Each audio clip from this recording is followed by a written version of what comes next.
Brazil's new president, Luiz Inacio Lula da Silva, has promised to rebuild his country and restore protection to the Amazon rainforest.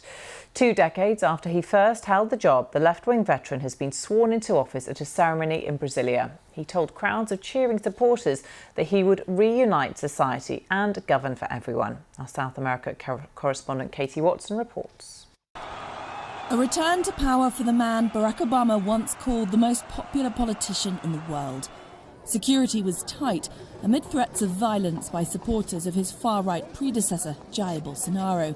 With Mr. Bolsonaro preferring a trip to Florida over attending the ceremony, Lula was instead accompanied by civil society, as well as the presidential dog. It was a litter picker who had the honour of passing him the presidential sash. Lula's the same man, but he inherits a very different country to the one he led before. In his speech, he promised unity and reconstruction, starting in the Amazon.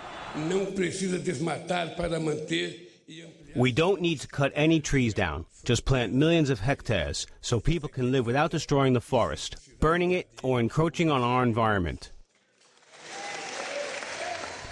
An estimated 300,000 people turned up for the ceremony, a sea of red, supporters decked out in the colour of Lula's Workers' Party. Many came for the music festival put on by Lula's wife. Thousands had travelled across Brazil to witness his return. The inauguration has been partly ceremonial pomp, but it's also been a huge festival atmosphere here. Brazil's been through a difficult few years. It was hit hard by the pandemic, by political divide. You speak to people here, and they say this feels like a new beginning. Not him anymore. We are here fighting in name of democracy. That's why we are here today. And who does... In the crowds were plenty of Lula impersonators, hoping for more business now he's returned. This one told me what his plans were for Brazil. We're going to make this country better. Everyone will be able to eat. We will end hunger in this country. We all have a right to live well here. Love conquers hate, this placard says, perhaps somewhat optimistic, because for Lula's critics, he's still a corrupt politician who should never have been voted back in.